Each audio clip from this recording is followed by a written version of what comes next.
So good morning, everyone. It might be almost good afternoon. I'm not quite sure for some of you. My name is Anna Siefken, and I serve as Commercialization Executive with the Department of Energy's Office of Technology Transitions. So I'm honored to be here with all of you today.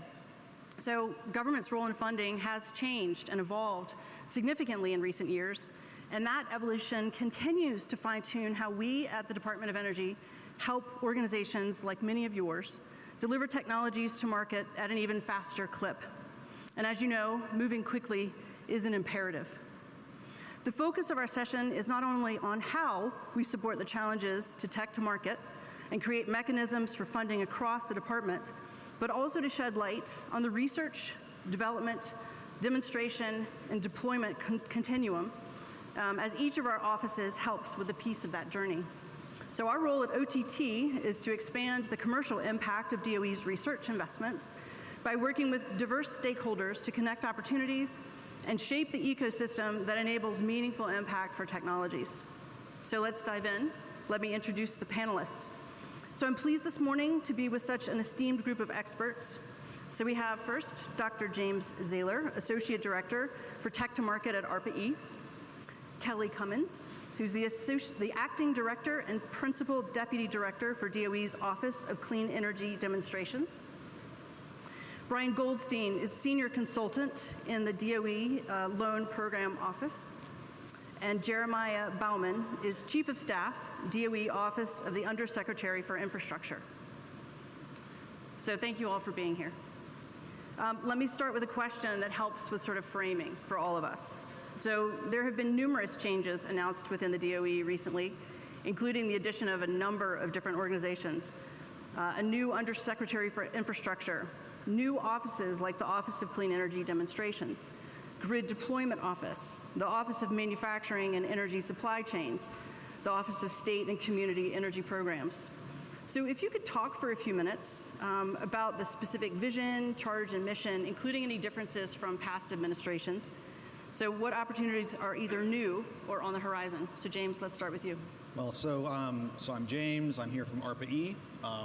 So I'm not going to hit that too hard because we're not new, and we're at the ARPA-E Summit. But I will go ahead and kind of talk through high level what our mission is, how we do our work. So we have a pretty simple charter. We are here to secure energy technology leadership, energy security, and to work on emissions associated with the energy sector. We're about $450 million, we are exactly $450 million in FY22. And with that broad statute, we have a very broad range of technologies we work on. So when the showcase opens up, you guys all know this, but go walk around. Additionally, within ARPA-E, we have a 5% statutory mandate, statutory mandate to spend 5% of our budget on technology translation, which is kind of where the tech-to-market function of ARPA-E comes in. So I manage a team that works of tech-to-market advisors that work with program directors and fellows to help to frame programs and guide projects toward meaningful technical, market meaningful technical outcomes, and then help to translate those at the back end by helping technologists think through their projects and their technologies in the frame of the market. So thinking about technologies as products and then products as companies, where we think the energy impact can happen. And then, the newest innovation within ARPA-E around this is the advent of our scale-up program. So 3 years ago, when we were in the Gaylord in Denver, we really kind of kicked off a dialogue with stakeholders around how we can go further in terms of helping to de-risk and demonstrate the value of technologies that are coming out of ARPA-E. And so we're now running our second scale-up fund, our second scale-up program at present, and we're putting $100 million of federal funds toward the de-risking and demonstration technologies that have come from ARPA-E's portfolio of technologies. And I'm excited to be on the panel today to kind of talk about how there's now a pipeline that can then feed into. And I guess with that, I'm going to hand it off to Kelly to kind of talk about where you pick up the ball. Okay, great. Thank you. Good morning. It's exciting to be here, and it's a really exciting time at the Department of Energy. I think many of you know that the department received about $62 billion in funding in the infrastructure bill. And that's the biggest change to the department since, I think, 1977. So really a fun time to be here. I would say that this funding more than triples our R&D, annual R&D spending in these areas, and it creates all new demonstration and deployment programs, and I'm really thrilled to be leading one of those programs, which is the Office of Clean Energy Demonstrations. So what we can do with this more than $20 billion worth of funding for demonstrations is to really support large at-scale projects in a variety of technical areas. So clean hydrogen, carbon capture, energy storage, advanced nuclear. It really runs the gamut. I would also say that this funding lets us fill a critical gap on the innovation scale. So we have long been a premier international driver at the department for R&D and clean energy, but we had a significant gap in terms of demonstrating these technologies at scale. And so that's where this office comes into play. So the mission of the office is really to deliver clean energy demonstration projects at scale in partnership with the private sector so that we can accelerate the market adoption of these technologies and do it as part of an equitable transition to a decarbonized energy system and economy. I think we all know that $21 billion is a significant amount of money, but if we look at our 2035 clean electricity goals and our 2050 net zero goals, it is really a drop in the bucket because we need trillions of dollars a year to be able to meet those goals. So what we're trying to do with this demonstration projects is to make sure that we are designing the projects so that they unlock follow-on private sector capital. And so that's really a key tenet of ours as we work on program design. We really see ourselves in the Clean Energy Demonstrations Office as a link between the bench scale and prototype and R&D that happens in the applied programs, as well as a link with ARPA-E to the demonstration at scale for either private sector deployment of these technologies or deployment through someone like the Loan Programs Office. So excited to be here and excited to turn it over to LPO. Thank you, Kelly. So the Loan Programs Office has really geared up with the new administration. We have roughly $43 billion of allocated money that we are available either as a guarantee for commercial loans or as a direct lender. To be eligible for an LPO loan, you need to demonstrate that you have a reduction in greenhouse gas emissions and that your technology is innovative. We view ourselves as essentially a bridge to bankability. We want to finance serial number 1, 2, or 3 of a commercial scale, not R&D, but a commercial scale project that will have a reasonable prospect of repayment. Our objective is to demonstrate to the commercial market that these technologies are bankable and financeable, and that as a result, once we've helped demonstrate that, then the commercial lenders will come in as they have in the past, and then fully commercialize these technologies as they get, utilized and distributed throughout the economy. As of April 22nd, April of this year, we are working on roughly 77 applications, which would cover roughly $79 billion of opportunities for us to lend or provide a loan guarantee. And we are continuing to get applications roughly at about $1.5 billion a week for us to evaluate and look at opportunities to lend. So, we see this as an exciting opportunity to basically bridge the development of these new technologies that Kelly talked about, and then help the market commercialize these so that ultimately they are viewed as acceptable technologies that the commercial lenders are willing to finance on a regular basis. Great. How exciting is that? The volume coming in the door, the new office is standing up. So I'm Jeremiah Baumann. I'm the Chief of Staff of the new Office of Infrastructure, which is basically the umbrella structure that includes the Office of Clean Energy Demonstrations. The Loan Program Office has now moved over there.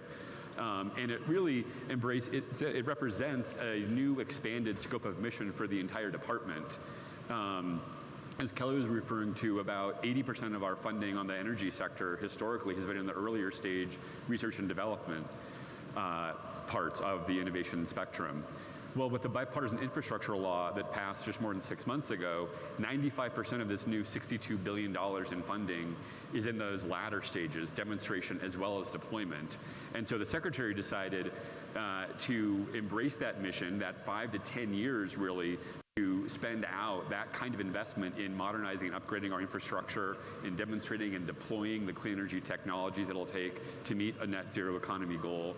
To get all of that right, she decided we really need to organize the department differently and to have our demonstration and deployment offices organized around demonstration and deployment strategies.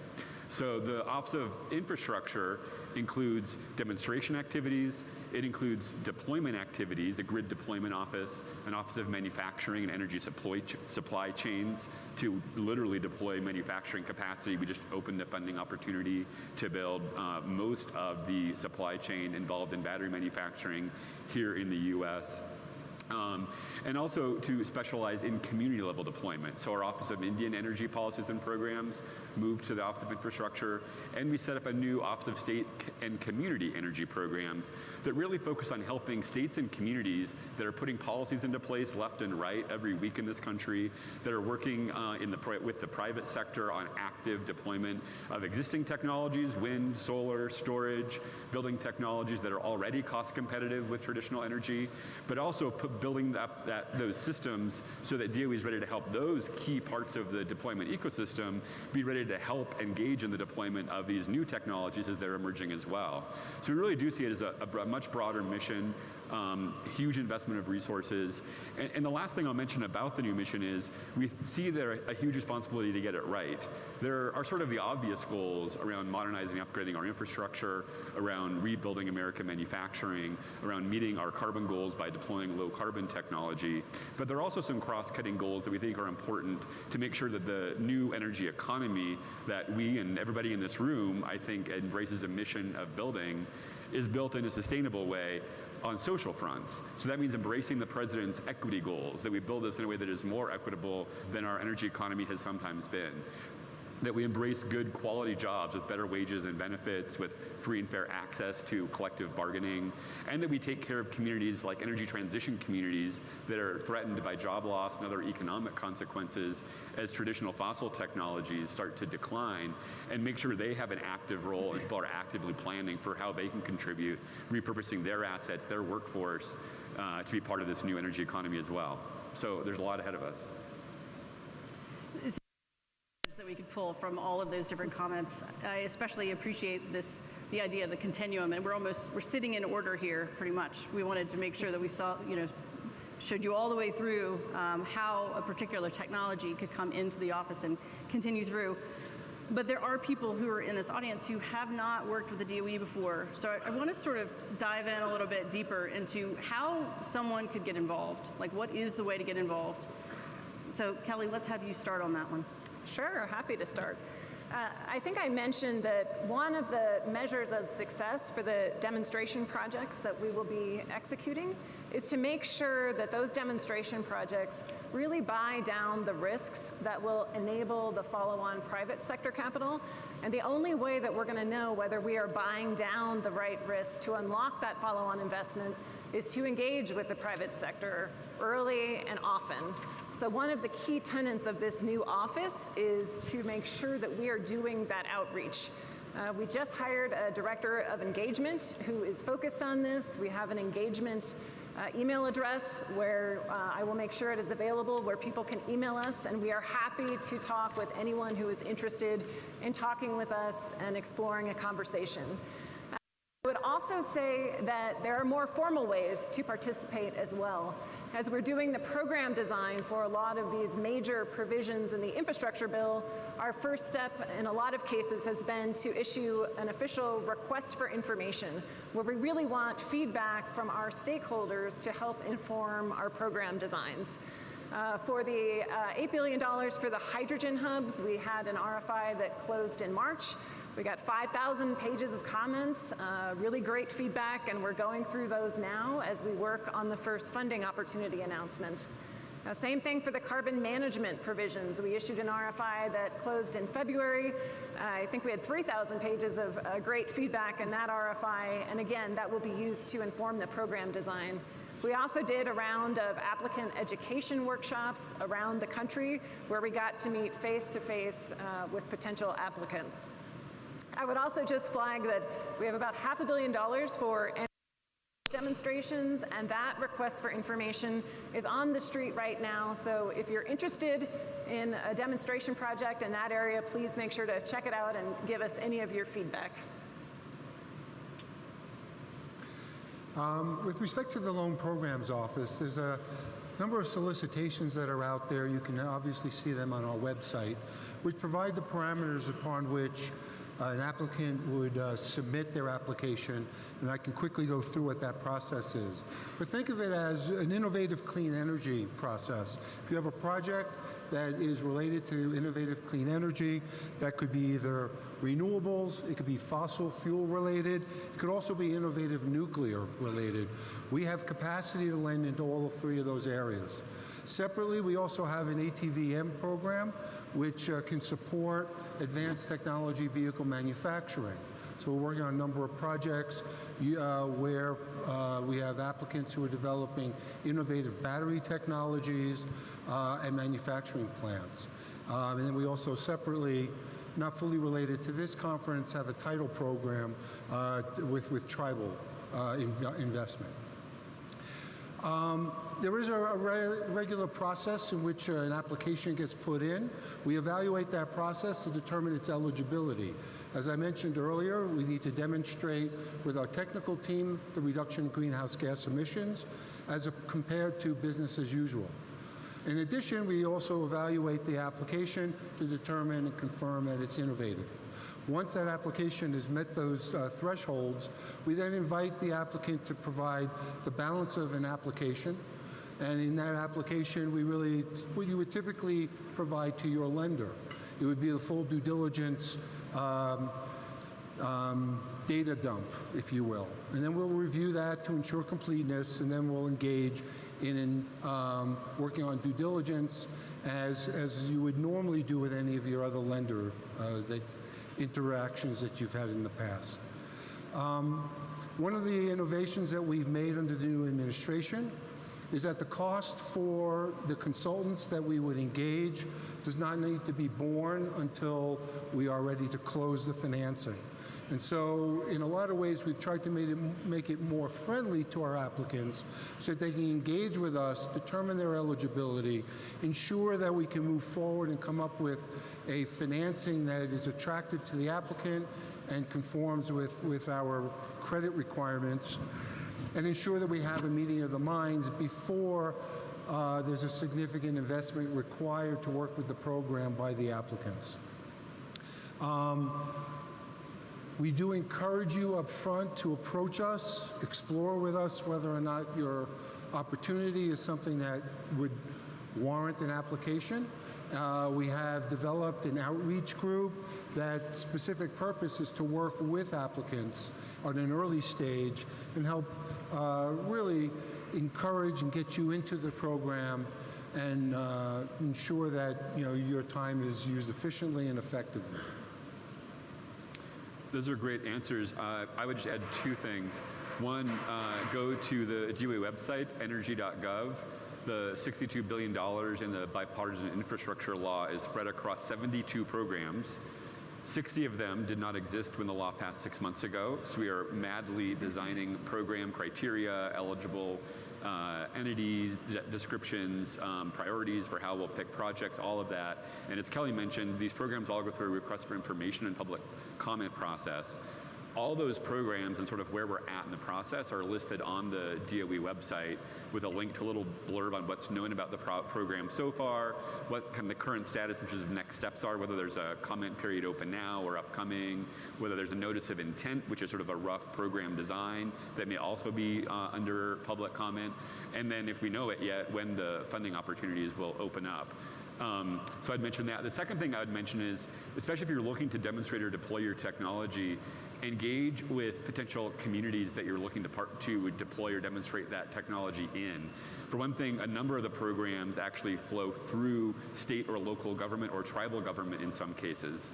We've got a comment period open right now on some of the grid resilience funding, $2.5 billion to update and modernize the grid that will go through states and then be parceled out by states to various entities for grid upgrades. So that's an example of where you want to be engaging if you're interested in transmission and distribution grid technologies. Similarly, you'll see in a lot of our funding opportunities incentives to partner with communities, whether it's locally impacted communities, communities of color, energy transition communities, the labor community, folks like that. So the more people are coming in with those partnerships set up. But also in some cases, for funding going through states and communities, you may actually engage with them as a more direct grant-making entity. James? Great. So, well, I'll be a little bit echoing Kelly here, but I guess the first, we very much care about engaging with industry and investors for the purpose of helping to inform our programs and projects, but also helping them to take the next steps in their development. So that's essential. You heard from Jenny Gerby earlier with our follow-on figures that we're tracking. We're really paying attention to this. In terms of how to get in touch with us, step one, come to the ARPA-E Summit. So you've done it, good. Step two, find somebody from ARPA-E and tell them what you're interested in. If you're not near the summit, if the summit's far off in the future, reach out to people within the organization. We're all very busy. If you don't get a response, pester. We will eventually get to you, and we will give you feedback on kind of how you could potentially engage. Now, in terms of opportunities to engage other than the summit, there are some important ones. So as Kelly mentioned, I don't think we've ever gotten 5,000 pages back in an RFI. If we did, we'd probably stop doing them. But we do RFIs. We do workshops where we bring in innovators, industry, investors to explore ideas for development. And then within the run of a program, programs always go through an annual meeting, and I've been kind of thrilled that we're actually doing that again now, finally. I was in an annual meeting for our nuclear portfolio a few weeks back in San Francisco. It was really great to get back out there. But if there's an area you're interested in engaging in, find out about the people that are working that space, get on our radar and let us know that you're interested in engaging, and we'll get you invited to those. And those are opportunities to kind of come together with a more focused group to kind of explore everything that's going on in a portfolio. And ultimately all of this is intended to build communities, collaborations, and pathways for these technologies to make it into the real world where they're going to have their impact. So industry investors are really essential for that. We're bringing how many billion? 62 billion dollars. That's going to go a long way. It's not going to go all the way. I mean, these are enormously challenging problems that are going to take an incredible amount of persistence, capital, and creativity. And so, really happy to engage with anybody out there that wants to learn more about ARPA-E. And to wrap up, go to the ARPA-E website, type in your email. You'll get email blasts. You'll know when those RFIs and those workshops and those annual meetings are coming, so you can ask for it. So it strikes me, because we've talked a lot about the enormity of the challenges that we have, and including in that is the difficulty in giving away this kind of money in this kind of pace. So what are the challenges, the barriers that your offices are facing that we need to overcome in order to actually push through all of this? And I'm actually going to throw it down to you, Jeremiah, at the end. That's a great question. And as you note, with $62 billion, we're looking out to get out the door as quickly as possible. There are any number of challenges and risks. I will say one difference is it's not quite sure we're trying to do it as quickly as possible. Unlike the Recovery Act, for folks who are involved with some of the federal implementation of the Recovery Act, the goal is not to just create as many jobs as fast as humanly possible, prioritize only the shovel-ready projects. As you can hear, especially from Kelly, we're actually looking to stand up new technologies, new industries, and so we want to be thoughtful and get it right. And the law, actually, the bipartisan mandate from Congress, has us obligating that money. Some of the money is only allocated to us over the course of 5 years, not all at once. We obligate it, meaning we get it sort of committed to various projects over anywhere from 5 to 8 years. And some of the projects, the hydrogen hubs, I think is probably an example, will be spending out over a decade or longer, because it really is building up massive amounts of infrastructure that's connected to new manufacturing and all sorts of functions. That said, there are plenty of challenges. The biggest one that I would point to is we need to hire. We need to hire a lot of people, somewhere between 750 and 1,000 people to responsibly manage and oversee all of these new programs and federal investments. And so, shameless plug, if you are interested in working with DOE on helping us build this new clean energy economy, or you know someone who would be great for it, Google DOE Clean Energy Corps.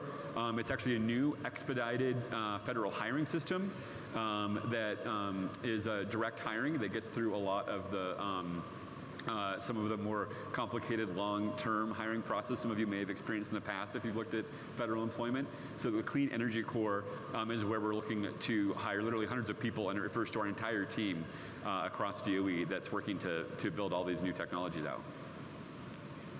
Brian, do you want to go next? I think for us, similarly, as I mentioned, we're working on over 77 applications. We have a staff of roughly 100 people, and so it is a challenge to really go into a due diligence and an analysis of how to make a loan, and then go through our process to get approval. Again, this is something, it's an interagency process where we work with the Office of Management and Budget as well as with the Treasury every time we are looking to either make a direct loan or to provide a loan guarantee. And obviously we're, like any other lender, have to do a lot of analysis in terms of risk analysis, risk mitigation, how do we structure the loan. In a way, we're trying to balance that objective that we have as a mission to commercialize these technologies, while at the same time protecting the taxpayers and ensuring that the structure that we put in place provides a reasonable prospect for repayment. So these are not grants, and sometimes we get applications that come in that are hoping that we're providing more grant-type money or venture capital type of risk, but that's not really the role of the Loan Programs Office. That's really an area further upstream where we're cultivating new technologies on a grant basis, and that's really one of the interesting things is we're trying to align our applicants with the realistic area within the transaction cycle that we're trying to bridge to bankability, but still take a little more risk than the commercial lenders would, but at the same time, not really take equity type risk. And so that's sometimes one of the other hard things is how do we right size that risk return balance between what our applicants are looking for and really where we can come in and play a supporting role. Well, there's no lack of challenges, that's for sure. In addition to hiring and standing up a new office, I'm going to circle back and expand on one thing that Jeremiah mentioned, which is there's a natural balance that has to occur between the need to move quickly and expeditiously, and also the need to make sure that we are taking a very thoughtful approach to these taxpayer funds. I think Jeremiah mentioned the Recovery Act, and during the Recovery Act, there were pretty strict deadlines for getting funding out the door. The operating timelines for the infrastructure bill funding, infrastructure law funding are a little bit different, but we still want to move as quickly as possible. We went back and we looked at the lessons learned from the demonstration projects during the Recovery Act, some more successful than others.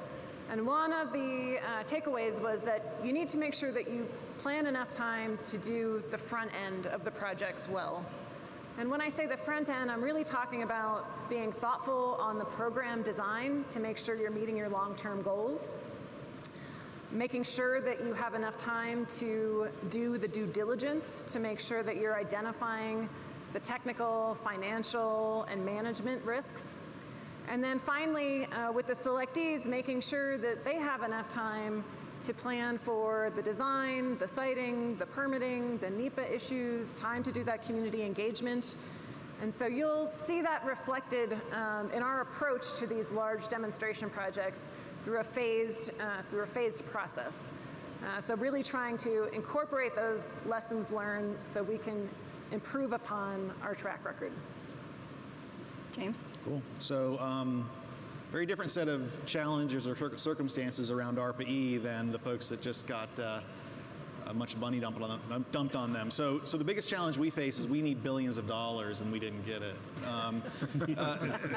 Actually, we, in all seriousness, I mean, we've been around for a while. We have a model. We $450 million. When I started, which was pretty long ago, we were about $250 million.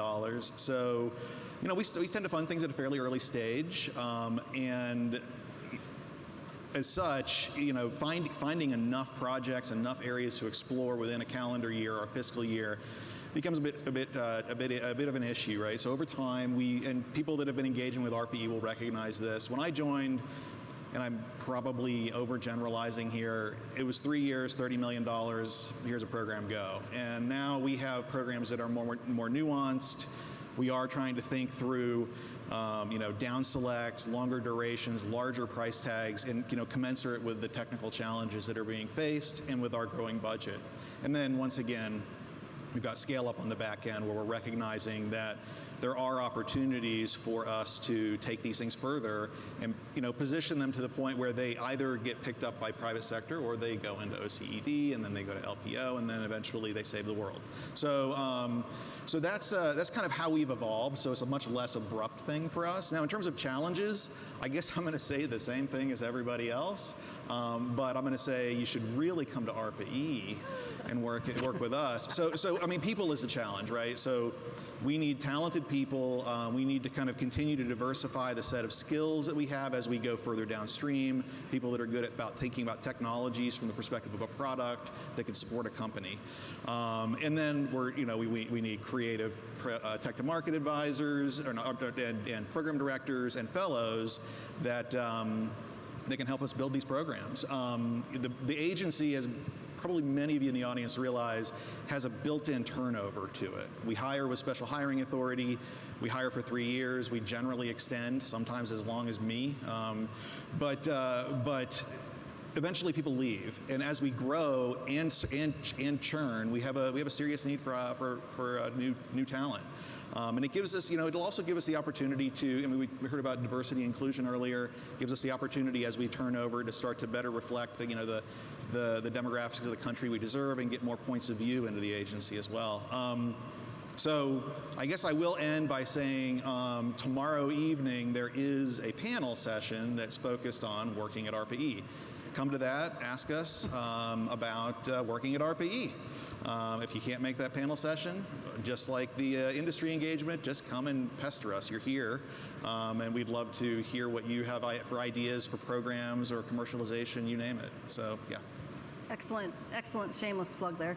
So I want to pivot just really quickly. I want to talk a little bit about impact and some of the strategies that you're most excited about, particularly in the innovation community from your perspective.